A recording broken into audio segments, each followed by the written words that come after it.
اور ابھی زندہ ہیں، آسمان پر اٹھا لیے گئے.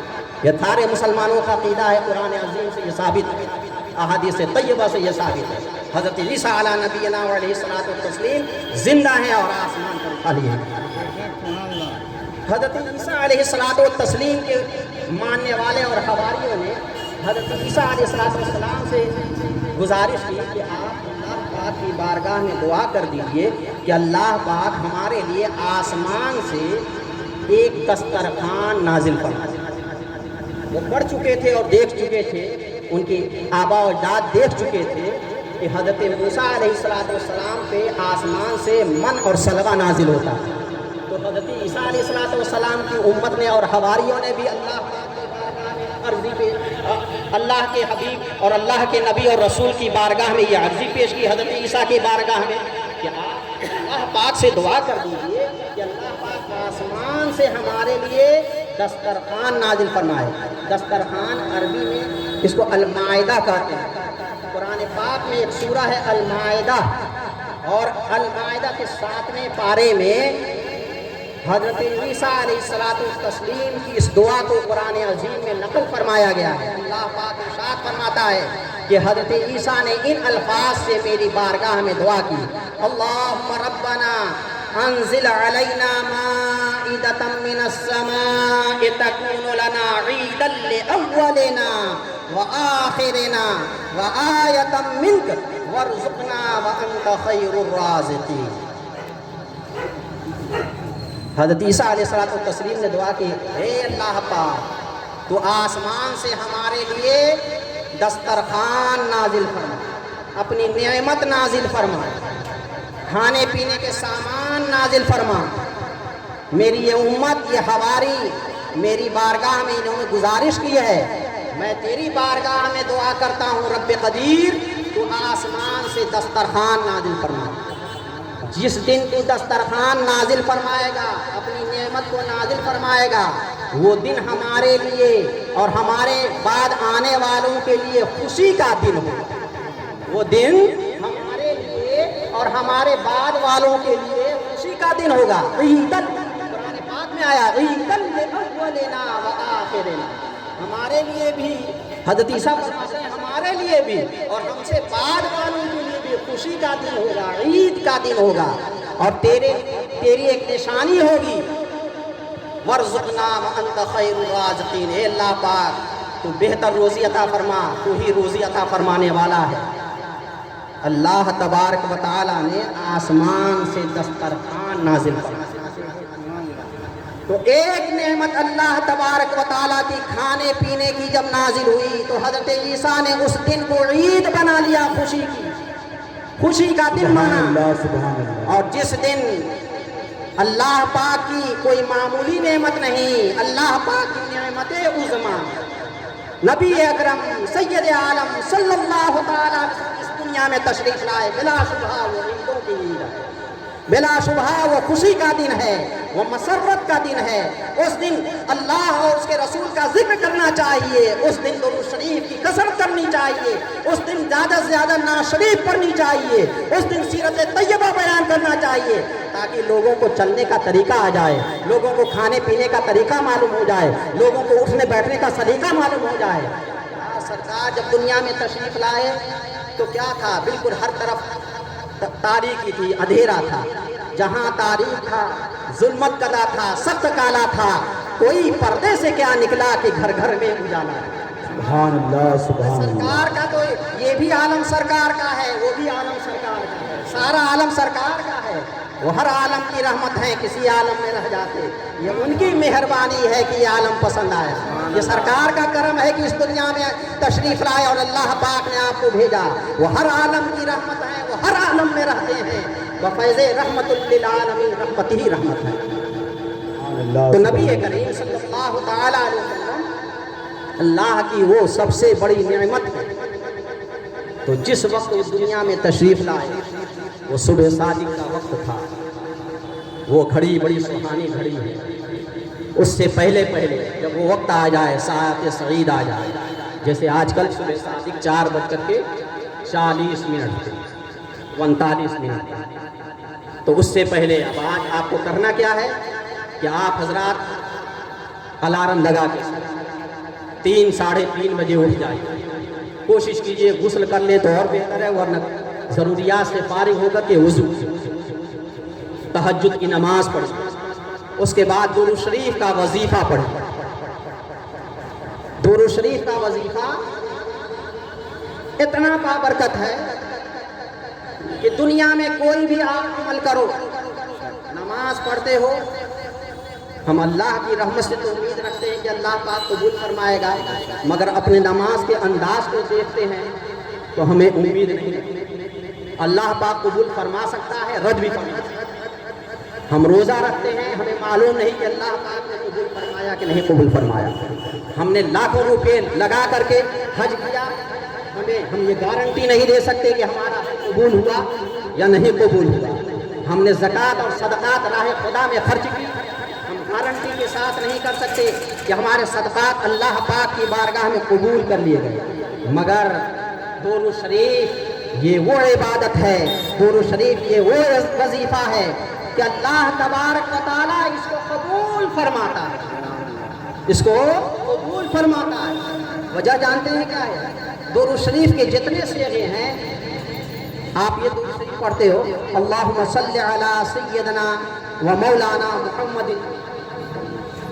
درود ابراہیمی بھی پڑھو گے تو اللہم صلی علی سیدنا محمد، کوئی دوسرا درود شریف بھی پڑھو گے، بہت سے صیغے ایجاد ہیں، بزرگوں نے ایجاد کیے ہیں، کسی صیغے سے پڑھو گے تو ہر صیغے میں ہے اللہم صلی علی۔ کیا مطلب؟ نماز آپ اپنی پڑھ رہے ہو، روزہ آپ اپنا رکھ رہے ہو، زکوٰۃ آپ اپنی دے رہے ہو، حج آپ اپنا کر رہے ہو، مگر جب درود کی بات آتی ہے تو تم اللہ پاک کی بارگاہ میں یہ عرض کرتے ہو، اے اللہ پاک تو درود بھیج ہمارے سردار محمد صلی اللہ علیہ وسلم پر۔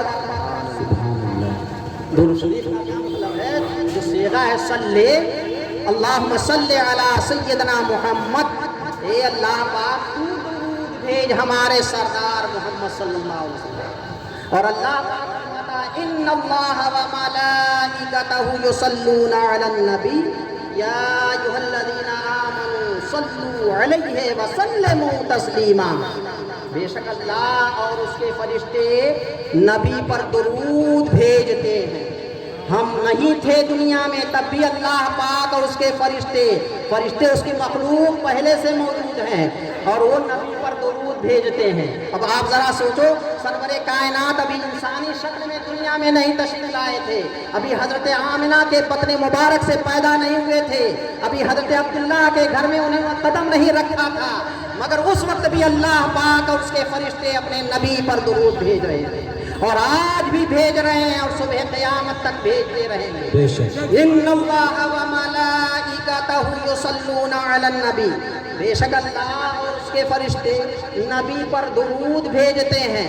یا ایھا الذین آمنوا، اے ایمان والو، صلو علیہ وسلموا تسلیما، تم بھی نبی پر درود بھیجو اور کثرت کے ساتھ سلام بھیجو۔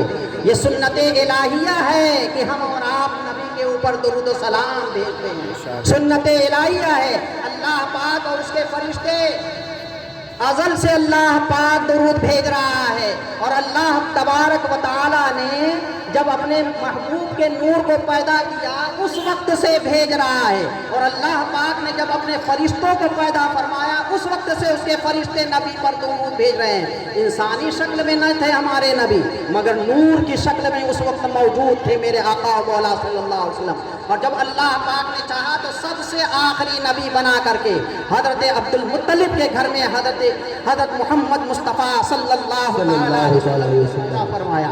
میرے آقا و مولا صلی اللہ علیہ وسلم ارشاد فرماتے ہیں، اے لوگو تم لوگ مجھ پر درود بھیجو، تم لوگ مجھ پر ایک بار درود بھیجو گے اللہ تبارک و تعالیٰ تجھ پر 10 رحمتیں نازل فرمائے گا۔ اللہ پاک تم پر 10 بار درود شریف بھیجے گا۔ سبحان اللہ، تم ایک بار درود بھیجو گے اور اللہ تم پر 10 رحمتیں نازل فرمائے گا۔ اور اللہ پاک اتنی بڑی رحمت، تو جب ہم نے 10 بار اللہ کے رسول کی بارگاہ میں درود کا نذرانہ پیش کیا تو اللہ پاک 100 رحمتیں نازل فرماتا ہے ہمارے اوپر۔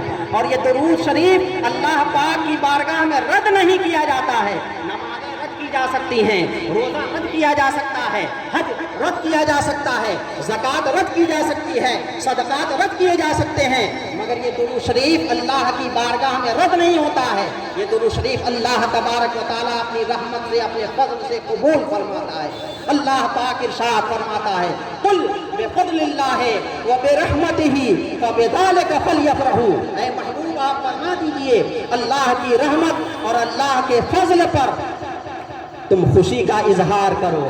فضل اللہ پاک کا بہت کچھ ہے، رحمتیں اللہ تبارک و تعالیٰ کی بہت کچھ ہیں، مگر ان ساری رحمتوں میں سے سب سے بڑی رحمت ہم سب کے آقا و مولا صلی اللہ علیہ وسلم کی ذات گرامی ہے۔ ان سارے فضلوں میں سب سے بڑا فضل ہم سب کے آقا و مولا صلی اللہ تعالیٰ علیہ وسلم کی ذات گرامی ہے۔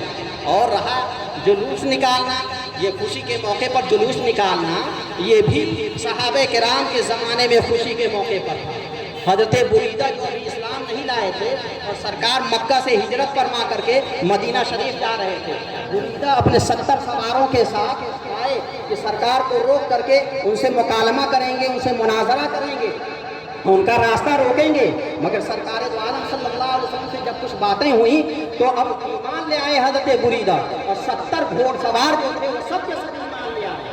اب حضرت بریدہ وہی جو کفر کی حالت میں تھے، سرکار کے خاتمے کی نیت سے آئے تھے، مگر جب ایمان لے آئے تو کیا عرض کرتے ہیں، یا رسول اللہ آپ مدینے میں اس طرح نہیں حاضر ہوں گے بلکہ جلوس کی شکل میں آپ حاضر ہوں گے، جھنڈا ہونا چاہیے لوگوں کے ہاتھوں میں۔ حضرت بریدہ خود اپنے امامے کو اپنے سر سے اپنے صافے کو اتارا اور ایک ڈنڈے میں لہرایا اور نبی کریم صلی اللہ علیہ وسلم کے آگے آگے چل رہے ہیں، اور جب مدینہ شریف میں داخل ہو رہے ہیں تو مدینہ شریف کی بچیاں، مدینہ شریف کی عورتیں مدینہ شریف سے باہر نکل کر کے یہ ترانہ گا رہی ہیں، طلع البدر علینا من ثنیات الوداع وطبع الشمس علینا ما دعا للہ داعی ایھا المبعوث فینا جئت بالامر المطاع۔ سرور کائنات کا استقبال مدینہ منورہ میں جلوس کی شکل میں کیا گیا ہے، تو جب سرور کائنات کا استقبال مدینہ منورہ میں انصار نے کیا ہے کس طریقے سے جلوس کی شکل میں، تو اے میرے مسلمان بھائیوں، آج 12ویں شریف کو بھی اور 11ویں شریف کو جو آپ جلوس نکالتے ہو سرکار کی آمد کی خوشی میں، یہ صحابہ کرام کا عین مطلوب ہے اور ایک امر مستحسن ہے، ایک جائز امر ہے۔ اللہ کی رحمتیں وہاں پر نازل ہوتی ہیں جہاں اللہ اس کے رسول کا ذکر ہوا کرتا ہے۔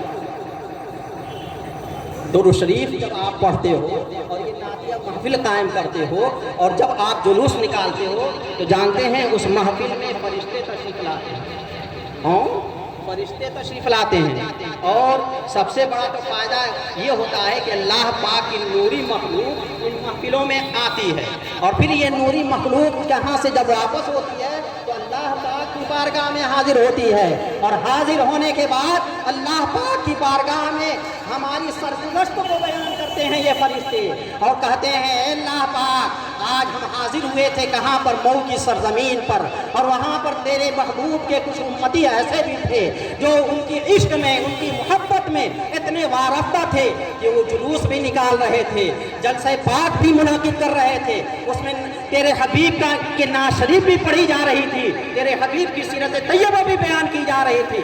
اب تمہارا ذکر اللہ پاک کی بارگاہ میں ہو رہا ہے، سبحان اللہ، کتنے معزز تم ہو گئے کہ فرشتوں کے ذریعے سے تمہارا ذکر اللہ پاک کی بارگاہ میں ہو رہا ہے۔ آپ کو اگر یہ پتہ چل جائے کہ ایس پی صاحب آپ کا نام لے رہے تھے، ڈی ایم صاحب آپ کا نام لے رہے تھے، آپ کتنا خوش ہو جاؤ گے، بالکل سے مچل جاؤ گے، اور لوگوں سے کہو گے ایس پی صاحب ہمیں یاد کر رہے تھے، ایس پی صاحب ہمیں بہت مانتے ہیں، ایس پی صاحب جب ان کے یہاں کوئی مجلس جمتی ہے تو ہمارا ذکر کرتے ہیں۔ یار یہ ایک ضلع کے ایک حاکم ہیں ایس پی صاحب اور ڈی ایم صاحب، جب ان کی محفلوں میں تمہاری یاد ہوتی ہے تو مچل جاتے ہو، اور جو احکم الحاکمین ہے، جو ہمارا خالق ہے، جو ہمارا رازق ہے، جو ہمارا مالک ہے، جب اس کی بارگاہ میں ہمارا ذکر ہوتا ہے تو یہ مسرت کے لیے بات ہے، یہ خوشی کی بات ہے، اور یہ ہمارے لیے بہت خوشی کی بات ہے۔ اللہ تبارک و تعالی انشاءاللہ تبارک و تعالی انہی محفلوں کی برکت سے، اسی جلوس محمدی کی برکت سے،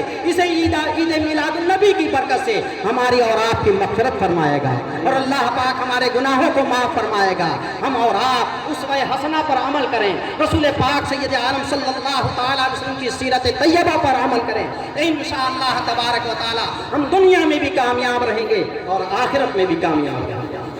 وہ ہر عالم کی رحمت ہیں، کسی عالم میں رہ جاتے، یہ ان کی مہربانی ہے کہ یہ عالم پسند آیا۔ وہ ہر عالم کی رحمت ہیں، وہ ہر عالم میں رہتے ہیں، بفیض رحمت للعالمین، رحمت ہی رحمت ہیں کہ محمد سے وفا تو نے تو ہم تیرے ہیں۔ یہ جہاں چیز ہے کیا لوح و قلم تیرے ہیں، محمد کی محبت دین حق کی شرط اول ہے، اسی میں ہو اگر خامی تو سب کچھ نامکمل ہے۔ محمد کی محبت ہے سنت آزاد ہونے کی، خدا کے دامن توحید میں آباد ہونے کی۔ میرے مسلمانوں، آپ اپنا ایسا کلچر دنیا کے سامنے پیش کرو، ایسی تہذیب پیش کرو، ایسا انداز پیش کرو کہ دنیا کی دوسری قومیں آپ کو دیکھ کر کے، آپ کے سلیقے کو دیکھ کر کے، آپ کے رہن سہن کے انداز کو دیکھ کر کے، اور آپ کی سیرت کو دیکھ کر کے دنیا کی دوسری قومیں آپ کے قریب ہو جائیں۔ نبی کریم صلی اللہ علیہ وسلم نے کتنی اچھائی دنیا کے سامنے پیش کی ہے۔ حیوانیت کی زندگی لوگ گزار رہے تھے، شیطانیت کی زندگی لوگ گزار رہے تھے، مگر نبی کریم صلی اللہ تعالیٰ علیہ وسلم جب دنیا میں تشریف لائے تو انہوں نے ہی سارا طریقہ بتایا، بڑوں کا ادب و احترام کیا ہے، چھوٹوں پر شفقت کیسے کرنی چاہیے، ماں باپ کا ادب و احترام کیا ہے، اساتذہ کا ادب و احترام کیا ہے، بڑے بھائی کا ادب و احترام کیا ہے، ایک پڑوسی کا حق کیا ہے۔ نبی کریم صلی اللہ علیہ وسلم ارشاد فرماتے ہیں کہ حضرت جبریل نے پڑوسی کے بارے میں اتنی بار فرمایا، اتنی بار انہوں نے، کہ مجھے یہ اندیشہ ہوا کہ پڑوسیوں کو بھی جائیداد میں حصہ بنا دیا جائے گا، وراثت میں حصہ بنا دیا جائے گا۔ مذہب اسلام نے پڑوسیوں کے ساتھ اچھا سلوک پیش کر کے اور اچھا درس دے کر کے دنیا کو یہ سبق دیا ہے کہ یہ دنیا آپس میں بھائی بھائی ہے۔ آپ سمجھ نہیں رہے ہو پڑوسیوں کے حقوق کو۔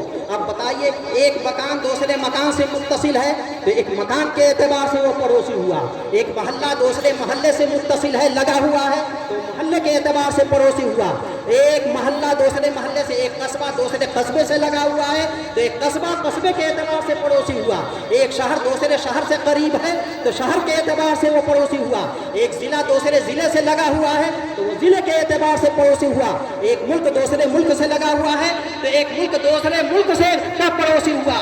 پورا بر اعظم نبی کریم صلی اللہ تعالیٰ علیہ وسلم نے یہ درس دے کر کے کہ پڑوسیوں کے ساتھ اچھا سلوک کرو، یہ سبق دیا ہے کہ تم لوگ ایک انسانیت کے ناطے پڑوسیوں کے ساتھ ایسا سلوک کرو کہ تمہاری رواداری دیکھ کر کے، تمہاری اخوت دیکھ کر کے، تمہاری ہمدردی دیکھ کر کے، تمہارا سلیقہ دیکھ کر کے، تمہاری انسانیت دیکھ کر کے، تمہاری آدمیت دیکھ کر کے لوگ تمہارے قریب ہو جائیں۔ میرے مسلمان بھائیو، آپ حضرات نبی کریم صلی اللہ تعالیٰ علیہ وسلم کی سیرت طیبہ پر عمل کیجیے۔ جب آپ اس پر عمل کریں گے انشاءاللہ تبارک و تعالیٰ یہاں بھی کامیاب رہیں گے اور وہاں بھی کامیاب رہیں گے۔ ڈاکٹر اقبال نے بہت پہلے کہا تھا، ہر لحظہ ہے مومن کی نئی شان نئی آن، گفتار میں کردار میں اللہ کی برہان، ستاری و غفاری و قدوسی و جبروت، یہ چار عناصر ہو تو بنتا ہے مسلمان، بنتے ہیں میری کارگاہ فکر میں انجم، لے اپنے مقدر کے ستارے کو تو پہچان، وما علینا الا البلاغ۔ السلام۔